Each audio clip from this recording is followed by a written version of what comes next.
I just think we need to go back to when we were in like school and we had like little assemblies about stranger danger online and things like that, and just take all of the, you know, the main parts of that and apply that to our day-to-day lives as adults, because what is going on?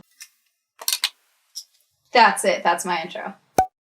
Hey, I'm Amanda, watching Swell Entertainment, and I'm currently in San Diego at TwitchCon, hence all the wristbands, but I am taking time to film this because I need to, because it's my job. But today we are talking about people oversharing online, posting too much online, snitching on themselves. It's kind of a conglomeration of things, but basically I've been noticing, once again, people not thinking through what they post. What really made me aware of this, okay, was Formula One.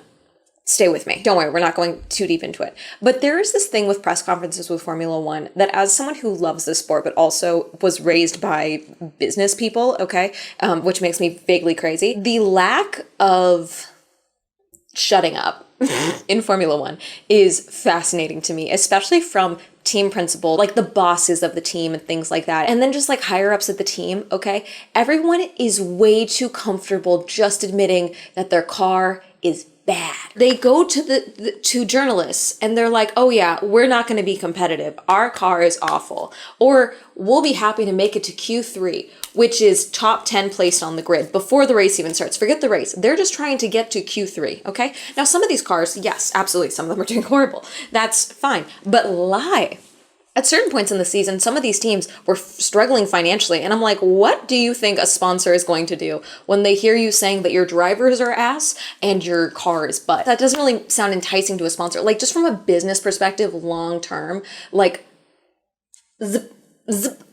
learn to lie. Lie, okay? It's one thing to be like, yeah, the car is ass because you're trying to sandbag. That's one thing. It's another thing to just openly admit everything wrong with your car all the time. What also happens is that one person on one team will say something, and another person on the same team will say something else, completely contradicting the other person. And I'm like, did you guys not talk about this at all? I know you have meetings. Like, that's that. That made me aware of this because I'm just like, oh my God, stop talking. Every time I see a new press release, Williams, James Valls, what are we doing? But really quick, let me tell you about the sponsor for today's video, Bombas. Now, I don't know about you, but as a woman on the internet, I know the value and importance of keeping my feet covered. Not even just protecting the privacy of my toes while I'm filming videos, but also I'm on my feet a lot at events, and so I need comfortable socks that aren't going to be annoying or slide down my sneakers throughout the day while I'm running around conventions to see all the shenanigans that are happening. Bombas is a comfort-focused premium basics brand with the goal of helping those in need. When you buy a pair of socks from Bombas, you're not just getting great quality basics, but they actually donate one for every pair that you buy. They donate the top 3 most requested things at homeless shelters: socks, underwear, and t-shirts. And to date, they have over 140 million things donated. One of my favorite features about Bombas socks is that they have no toe seam, modern rib quarter socks, medium calf crew socks, new running socks. And I'm gonna be honest, these are my favorite. Look at the little bows. Feel good and do good with Bombas. New customers get 20% off their first purchase. So just go to bombas.com/swell and use code SWELL20 to check out. And thank you again to Bombas for sponsoring this video. Moving forward, no more Formula One talk, don't worry. Basically, I've been noticing this a lot more on TikTok lately, where everyone tags me in and they're like, I need you to talk about this. It is someone snitching on themselves. It is someone showing their own ass, essentially, okay? Because they don't think through what they're posting, okay? And it's going to lead to consequences. There's a couple of things here that are like, probably would be bigger stories in a different context, okay? But these all have the same through line of not thinking before you post, okay? So let's go first with the chase glitch. When I first started seeing these videos, I was hoping everyone was trolling. I was hoping everyone was playing a joke and that they were trying to get someone like me to fall for it and make a video on it, okay? But now, people did this. There's evidence. I'm not going to show a lot of the self-posted videos of this because some of them I do believe are trolling, and I have no way of distinguishing either way. And also, they're snitching on themselves enough. I don't think they need me doing it for them. And now there's like this new layer to it because people have now gone to jail for the chase glitch. The chase glitch was not a glitch, okay? But it was check fraud. It's called kiting. And basically it is where you take a check that you know you can't clear. Some people did amounts like $1,000. Some people are claiming to have done 60,000, okay? Maybe even more. The glitch itself was the amounts that would clear. So like when you put in a check, say you get paid by your job and you put it in and it says, oh, $100 is available now. Do you want to take that money out now? And you can take that money out of your account, but the check is going to clear in your account. So you're taking money out that you are claiming you have. So when you take that $100 out, that's that. That amount, that $100-ish, okay, I think it's usually like 10% of the amount. It's usually around $100. That's seemingly what my bank seems to do. It was giving insanely high available now amounts. That was the glitch. Tangent, I'm not trying to encourage you all to do fraud, but if you're going to do it, please be smart about it at the very least, okay? No one that is doing the scam is gonna post about it on TikTok. By the time you hear about it on TikTok, it's already too late. They've already finished doing their scams, okay? You are the fool now. You are now the fool. You're not the scammer, okay? You're not the winner. No, you are a fool if you follow scam advice from TikTok. I just want to make that clear. I believe everyone is smart in their own right. I truly believe that. But this is just actively shooting yourself in the foot because someone handed you a gun. Oh God, it's so frustrating. Okay, but it's like the same goes with stocks. Okay, if you're going to do stocks, the moment you hear about it, it's too late. Okay, the winner's won. Okay, and it wasn't you. Okay, it's that simple. It's so frustrating. This whole thing was so frustrating when I heard about it. I was like, what do you mean? But basically, so like I said, some people were depositing $1,000 checks. Some people were depositing $60,000 checks. Okay, and there were people lined up around the block wearing bulky jackets and stuff to deposit a fraudulent check because it was a fake check. It seems like the claim was that if you put it in the account, it would clear the next day because they knew it was a fraudulent account.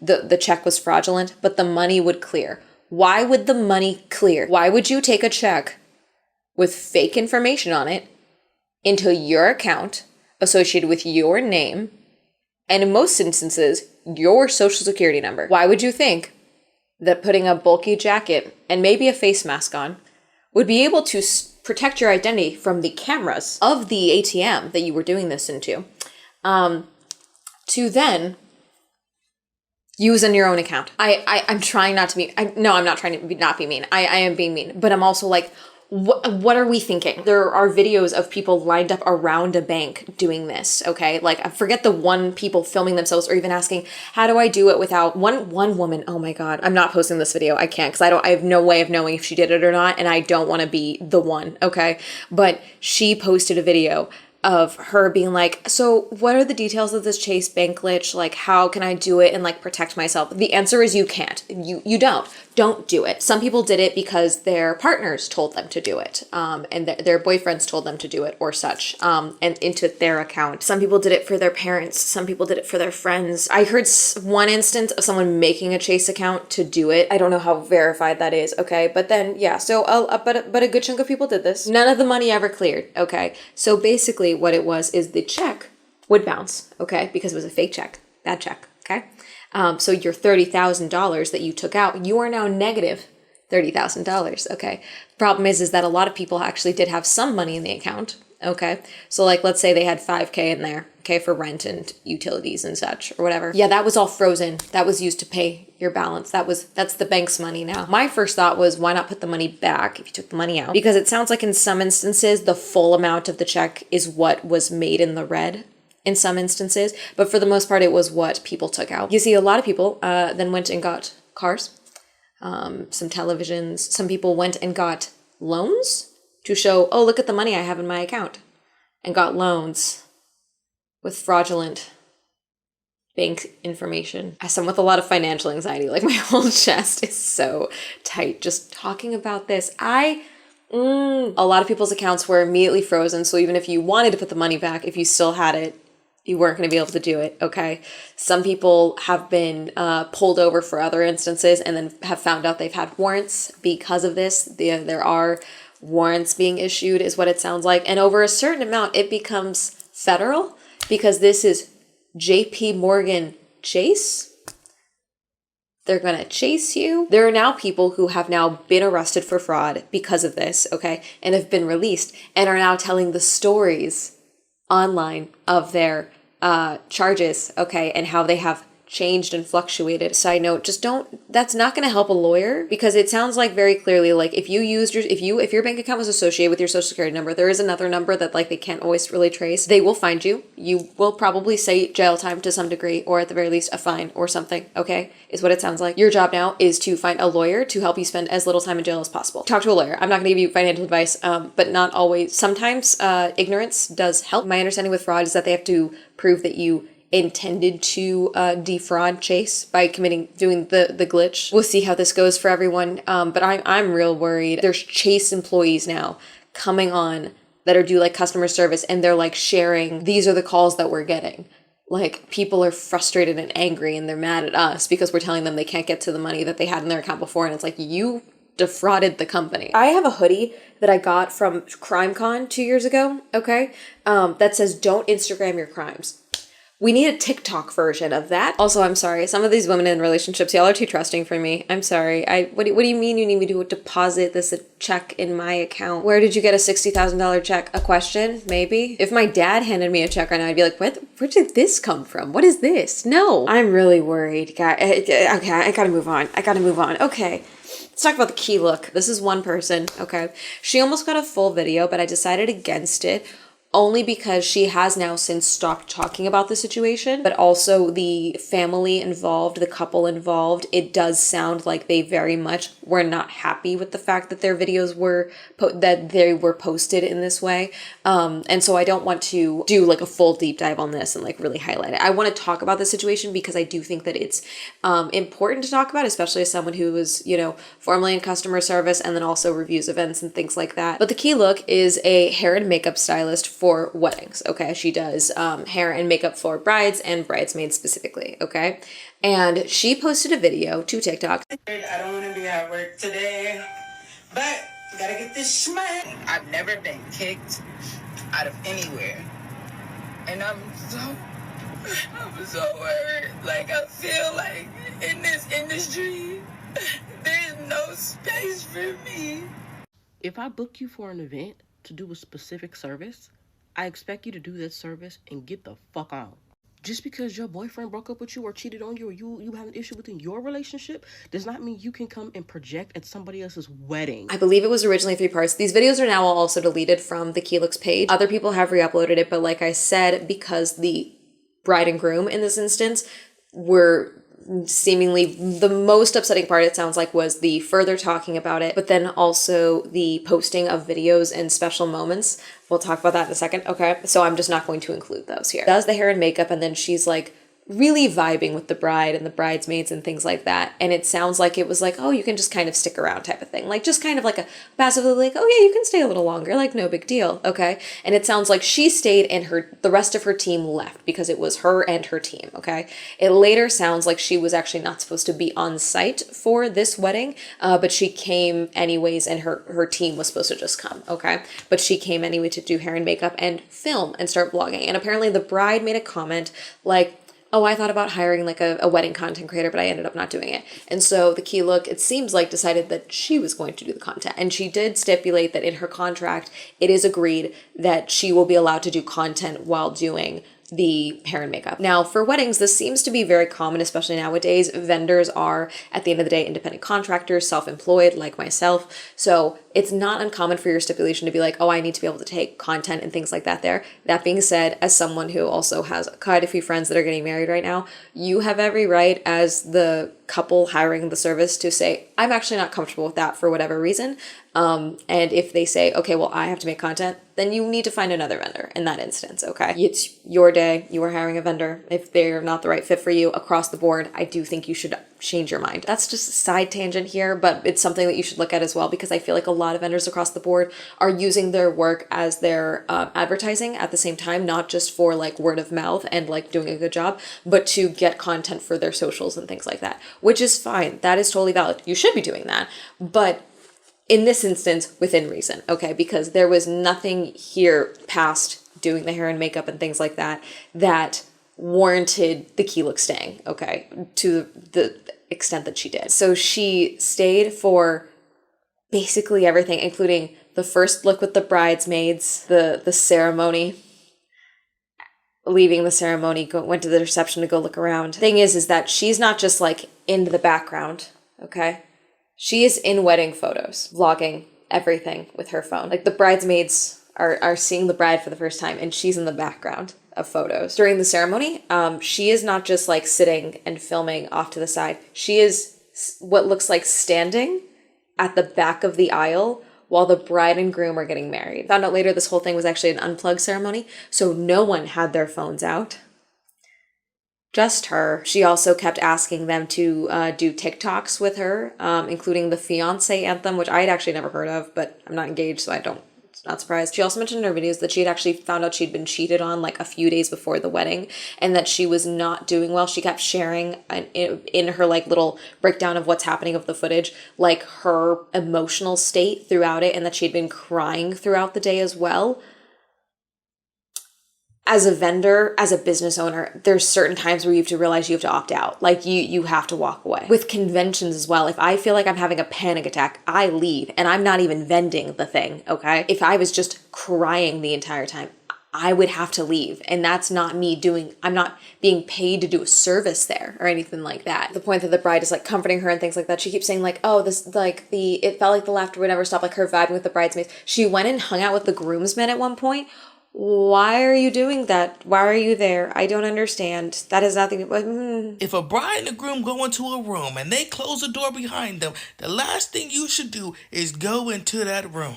Because, oh, my makeup bag is in there, I gotta go get it. And it's shocked that the groom cuss you out? You don't know if they was in there hunching. You don't know if they was in there drinking. You don't know what they was doing. Secondly, the bridesmaids came out and said she was even trying to play security. Wouldn't even let the mama and the sister come and see the bride before the wedding. What really pissed me off the most is she stood in the aisle during the ceremony. She didn't take a seat somewhere. She stood straight there with her phone sitting up in a hoodie. Apparently, the bridesmaids said that a bunch of people kept trying to get her to leave. This is the wedding planner had been trying all night. The mother-in-law, some of the friends, the other people at the wedding kept trying to push her to leave. She just wouldn't go. Then after the ceremony, okay, she left to go get her makeup bags and went into it sounds like the bridal suite where the bride and groom were alone after getting married. Family doesn't do that.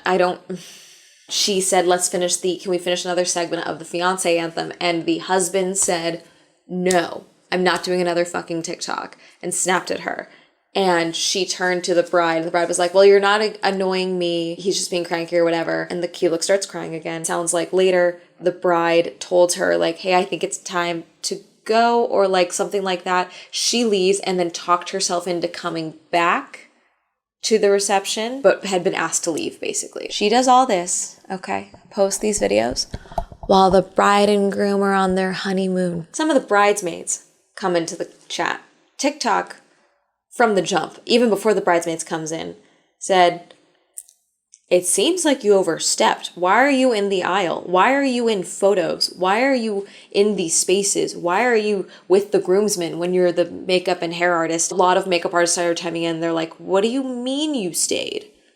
I also do weddings. Even if they offer, I have a drink and I leave. Or I have a snack with them and I go. I clean up and I get out, so I'm out of the way while they are going to do their thing. Bridesmaids come in, and it sounds like the bridesmaids across the board was like, we try to politely ask you to leave.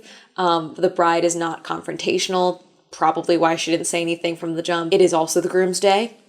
Valid. Fantastic. Yes. It's not just her special day. She kept saying, my bride, my bride, my bride, talking about the bride in the wedding, but forgetting that there was also a husband, a groom involved in the situation that also has a say in his wedding day at the same time. Some people thought that maybe she just wasn't reading the social cues and things like that. There was a whole thing about that I do think is important, because I feel like, especially with the rise of gentle parenting, that sounds like a tangent, but it's not. There's a lot of users on TikTok that were saying like, this is why we need to tell children when they're being annoying, so that they learn how to read signals and things like that. And some people went through all the videos and it's like, oh, here's everyone else around like reacting and being like, these are soft exits that she's not catching. And there's certain things like that I think you just need to learn, especially as a business owner. Like, I do this as someone who I'm a schmoozer. I talk all the time. I've talked my way in and out of bad situations all the time. There are cues that you just kind of have to learn to pick up on for it's time to leave, especially networking, things like that. Hard to explain. It's just kind of life experience at that point, I feel like. But I also feel like it's like being raised by people in sales and things like that, and then like child divorce and things like that. You know, that sounds stupid, but like everyone has things that like lead to them realizing social cues, you know, to some degree.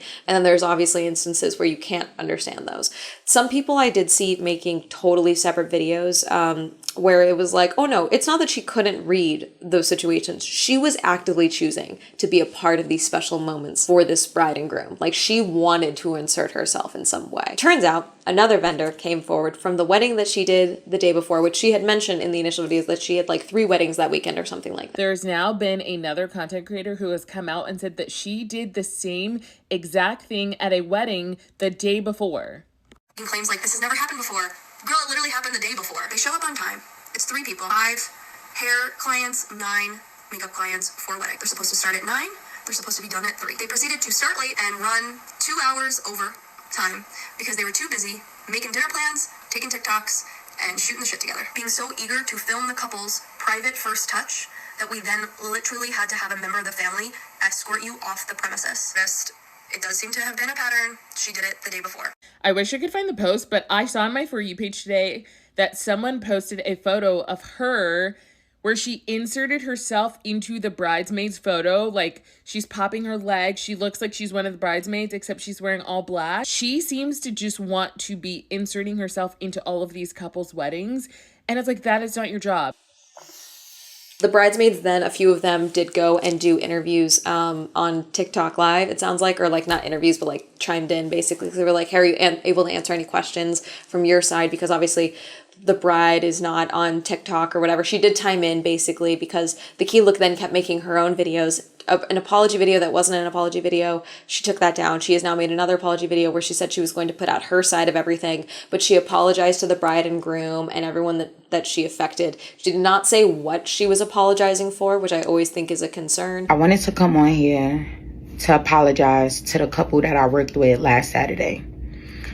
I also want to apologize to the entire wedding party because y'all deserve an apology. I want to apologize to all of the guests that attended that wedding. Y'all deserve an apology. And I want to apologize to all of the wedding vendors that worked so hard to make sure that that couple had a beautiful wedding day. I sincerely apologize to all of y'all. It was never my intentions to cause any of y'all any stress, any hurt, or any pain. That was never my intentions. So now that some time has passed, I am going to explain the story from my point of view of what took place that day. I totally understand that there are going to be others who have had different experiences of what that day looked like for them. But I'm going to explain what it looked like for me in the next video. Hello everybody. I'm so sorry that it took so long for me to create the second video. It's just I've been working all day. I just wanted to come on here because I don't think that it's helpful for me to rehash the events of what happened that day. It's already enough out there. I just want to put this to rest out of respect for the couple. I listened to all the feedback and I want y'all to know that I hear y'all.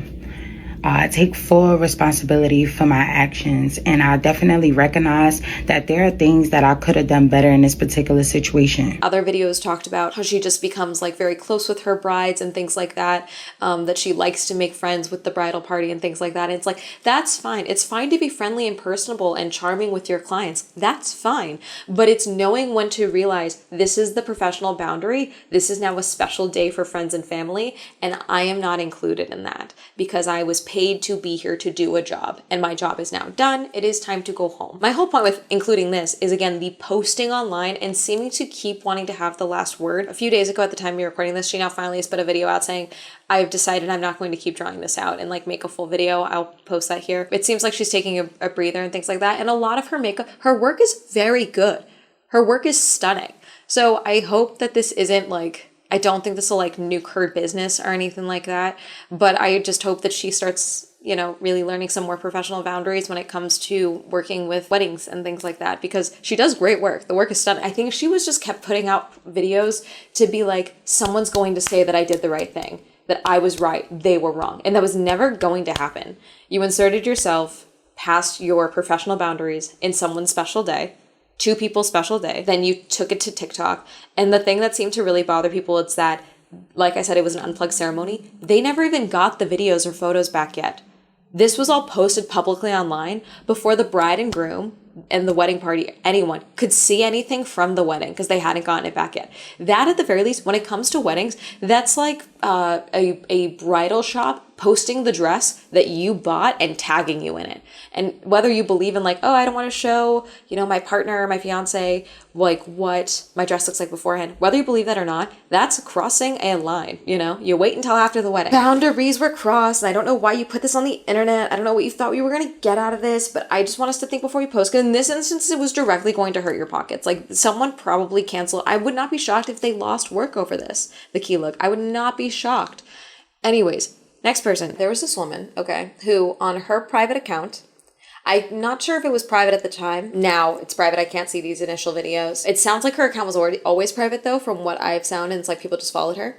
And she made a story time, changing names, changing details about how her husband cheated on her, and then the mistress confronted her to tell her she was pregnant. Marissa's gone ahead and made her account public. I cannot find the initial videos. I don't know if they've been deleted, but I will include this video that she put in about the follow-up videos. Yes, I know there are videos. No, I have not watched them. No, I will not watch them. I have blocked the account.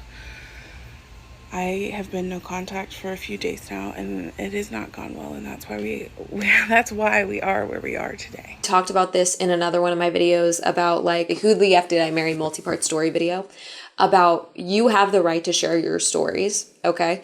But like I even said in that, like, please think through what you were sharing, okay? Now in this instance, I don't know what was actually shared in the initial story. That has not been released. I have not found it. Some people are talking about it. The one thing that everyone is pretty adamant is that the original wife, changed names and obfuscated details, okay?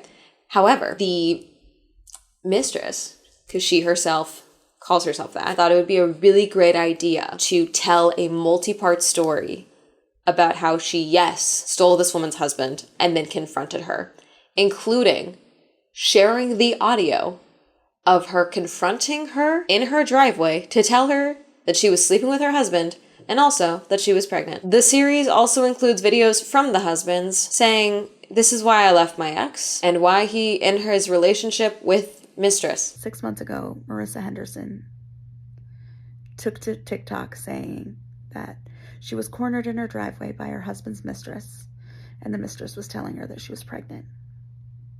I am that mistress, and I am pregnant with her husband's child. You're Marissa, right? Yes. How are you? Good.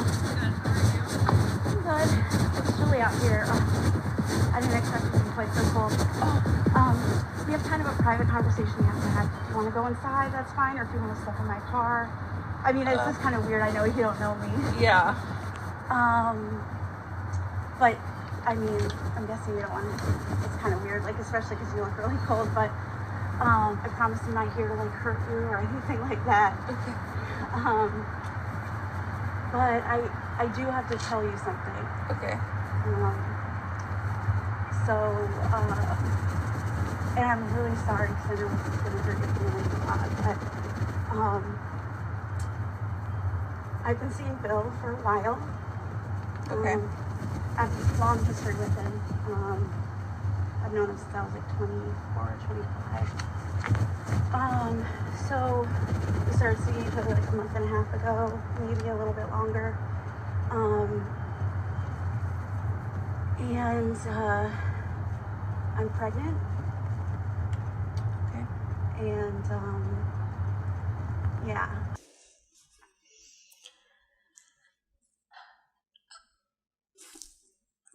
There's not a lot for this section. I just, oh God, it was just, I was floored. I watching this, I was just like, people are awful. Oh my God. Like just watching this video, I was like, this poor woman. She was just trying to share her truth, and you decided your truth is more important, which fine, share your side.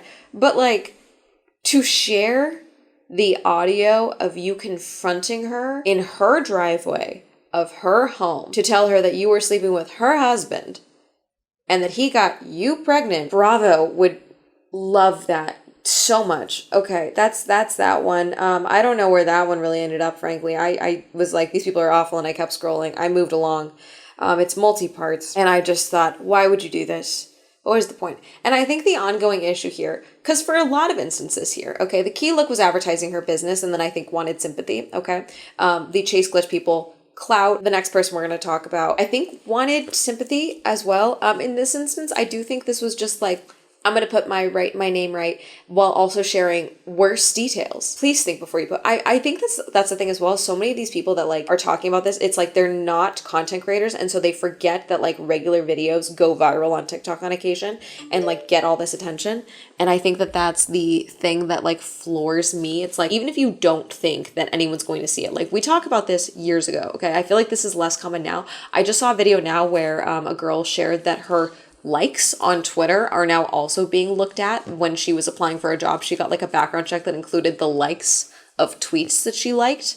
That's insane. You being allowed to post whatever you want on social media is a job should not be allowed to fire you or not hire you because you have a bikini pic on your Instagram or one where you're holding a glass of wine or a beer or a drink out with your friends for dinner that you posted, okay? That is what you should be allowed to post. Where the line comes in is when you are making disparaging comments, or not disparaging, but just bringing an issue from work to social media, then very upset that they have a problem with that. During lockdown, we saw people get fired because they were sharing BeReal information, trade secrets on their BeReal, like internal information. Same on TikTok, where it's like in the background you have their computer screens are open. It's like, if there's proprietary information, if that's in your contract, yes, unfortunately they have the ability to fire you. But in this instance, okay, this was someone who didn't get a job because of a situation, took it to TikTok, and then it became a bigger issue. This is user Akila on TikTok. She does tag her thing as satire banter, so something to keep in mind. This could all be fake, okay, but she seems very upset, so I don't think it's fake. Also, sorry, I'm hungry.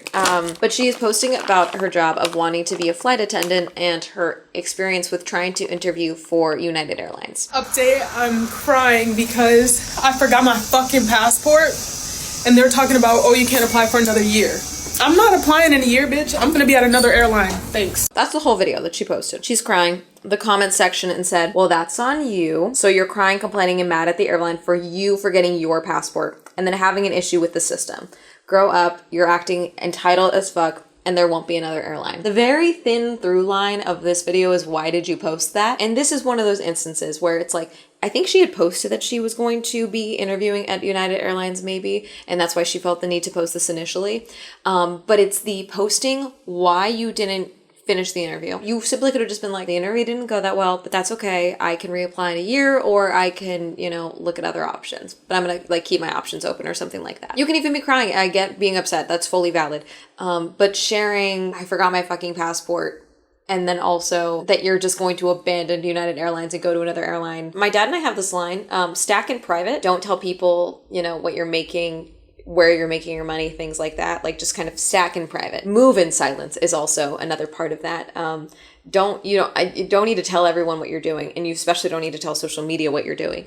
Why? Because people are mean and maybe want to damage your things. And in the description box of the initial video as well, she said, please do better for the interview process she tagged the fucking airline.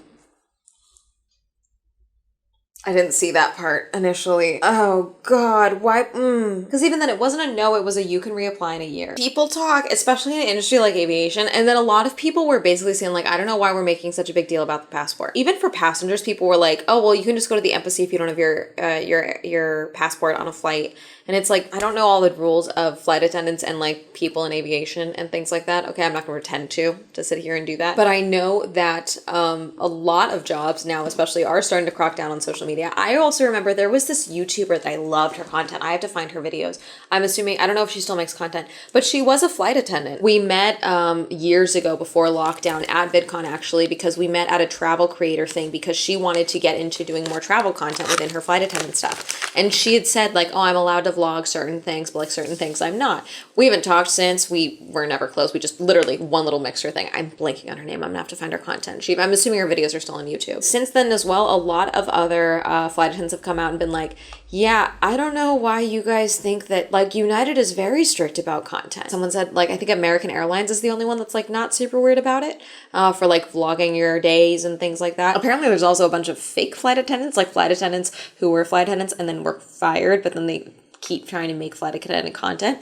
No idea what that entails, but that's fascinating. I love tea like that. It's the tagging the company. Tagging the company. Like, I do that. I tag people I talk about. You guys tag people in things that I talk about them and things like that. But again, I'm not trying to get a job with these people. I don't say anything I wouldn't say to someone's face. I wouldn't say, you know, I'm applying to a different company. I'd be like, thank you for your time. And then I would just go do it. It's like when I worked retail and people would be like, okay, well, I'm never going to shop here again. That's cool. A lot of the comments on all of these videos that I've been talking about as well has at least one, bring back diaries.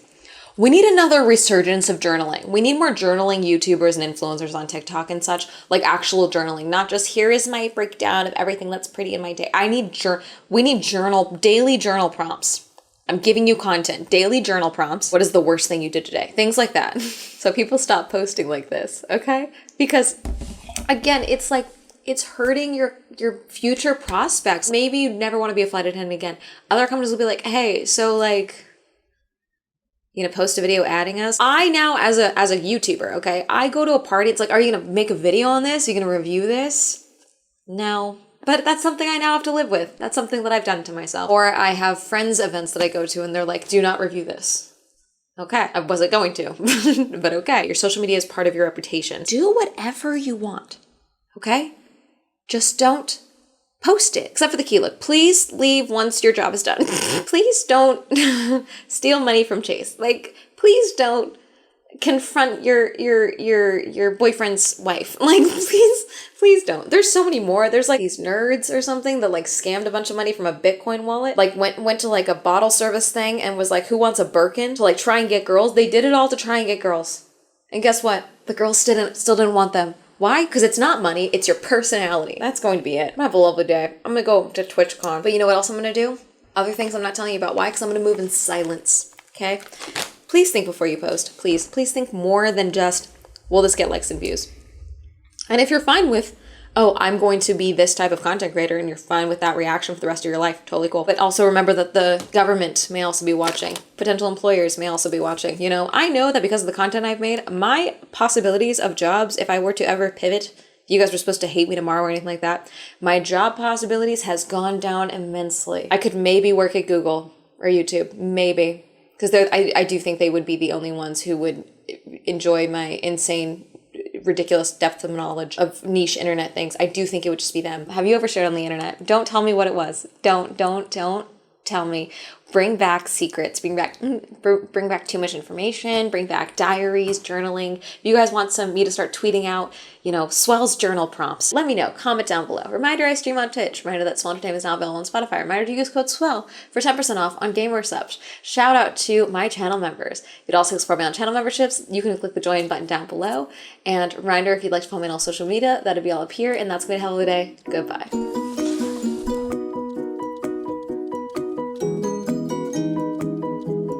Okay, your journal prompt for the day is, if I found $1 million in the woods and no one was around to see me do it, what would you do with the money? Thank you, Adira, Amy, Andrew, Ayana, Cameron, Donnie, Elliot, Freya, Jeffrey, Jenny, Literal, May West, Michael, Nathan, Oz, Palace, Qwerty, Robert, Tasha, Tenzin, Thomas, Timothy, Winters, Wink.